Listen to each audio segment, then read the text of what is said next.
Friends good morning. आज के मैं रेसिपी बनाচ্ছি पनीर। तो मैं पनीरগুলোকে এভাবে কেটে নিচ্ছি। সবগুলোকে কেটে নিলাম, সবগুলোকে কেটে নিয়েছি।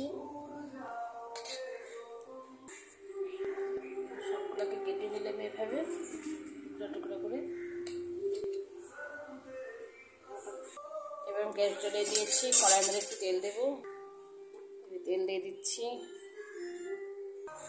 এবার তেল গরম হয়ে গেছে, আমার সব পনিরগুলোকে ভেজে নিচ্ছি। সব পনিরগুলোকে ভেজে নিচ্ছি। জাস্ট একটু নুন দিলাম, হলুদ দিয়ে এটাকে ভেজে নেব ভালো করে। পনিরগুলোকে ভালো করে লাল লাল করে একটু ভেজে নেব। ভেজে নেওয়ার পর আমি এটাকে খেয়ে নেব। ফোড়নে দিলাম কিছুটা জিরে, আর এখানে আলু কপি কোয়াশ রেডি করেছিলাম, এটাকে আমি দিয়ে দিচ্ছি।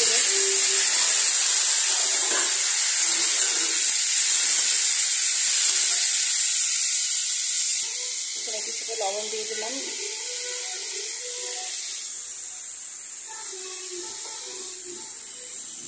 হলুদ দিয়ে দিলাম। ভালো করে একটু ভাজা ভাজা করে নাড়াচাড়া করে লাল লাল করে নেব। তারপরে এখানে আমার এই পনিরগুলো আছে, এটার মধ্যে দিয়ে দেব। তো কেমন করে বানাচ্ছি পনিরের রেসিপিটা একটু দেখতে থাকো। ফুলকপি দিয়ে আলু দিয়ে। হ্যালো ফ্রেন্ডস, দেখো আজকে হচ্ছে আমি কিসে ভাত রান্না করছি। এরকম একটা গামলার মধ্যে, কারণ আমি হাঁড়িটা আজকে রান্না করব না, দাদা ভাই সকালবেলায় খেয়ে চলে গেছে। অল্প একটু ভাত রান্না করতে থাকবে, সেই জন্য আমি এটার মধ্যে ভাতটা বসিয়ে দিয়েছি। জাস্ট ঝরঝরা করে ভাত করছি।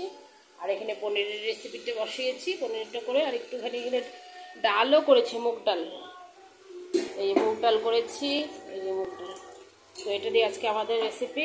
দুপুরবেলা খাওয়ার আজকে নিরামিষ। ভাতটা হয়ে গেলে নামিয়ে দেবো, আর পনিরের রেসিপিটা হয়ে গেলে নামিয়ে দেবো। কেমন করে করছি দেখতে থাকো। এবার আমার এখানে পনিরের রেসিপিটা হতে চলেছে। যে ফুলকপিগুলো ভাজা হয়ে গেছে। এবার আমি একটু হালকা একটু লঙ্কা গুঁড়ো দিয়ে দিচ্ছি। সানরাইজের লঙ্কা গুঁড়ো, পুরোটা সানরাইজ দিয়ে ব্যবহার করি। তোমরা করবে এরকম।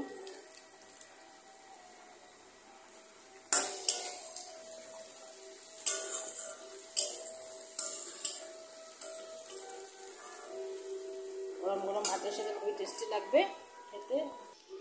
নামানোর আগে আমার মোটামুটি রেসিপিটা কমপ্লিট হয়ে গেছে। তো এবার আমি এখানটায় পনিরটা দিয়ে দিচ্ছি, তারপরে ঘি দিব। এবার আমার এটা মোটামুটি হয়ে গেছে, কমপ্লিট রেসিপি হতে চলেছে। তো এখানে আমি পনিরটা দিয়ে দিচ্ছি। পনিরটা দিয়ে দিলাম। এখানে সানরাইজে গরম মশলা দিয়েছি, সানরাইজে গরম মশলা। জাস্ট একটু গরম মশলা দিয়ে দেবো।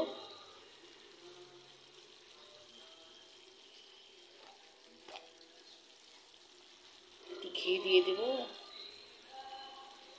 আমার গরম গরম ভাতের সাথে রেসিপিটা কমপ্লিট। খুবই টেস্টি লাগবে এরকম গরম গরম ভাতের সঙ্গে, খুব টেস্টি লাগবে। আলু কপি পনির দিয়ে তরকারি খুব টেস্টি। এবার ভাতও আমাদের ঘরে ভাতও রেডি হয়ে গেছে গরম গরম। সেই ঝরঝরা ভাত দিয়ে এরকম রেসিপি খেতে খুবই টেস্টি লাগে। আপনারা এরকম বাড়িতে বানিয়ে খেতে পারেন। আলু ফুলকপি দিয়ে পনির দিয়ে একটা নতুন রেসিপি, খুবই ভালো লাগে। রেসিপিটা কেমন লাগলো একটা লাইক করে জানিয়ে দিবে, একটা অবশ্যই সাবস্ক্রাইব চাই, এবং কমেন্ট করে বলে দিবে কেমন হয়েছে ফ্রেন্ডস। বাই বাই, পরের ভিডিওতে দেখা করছি।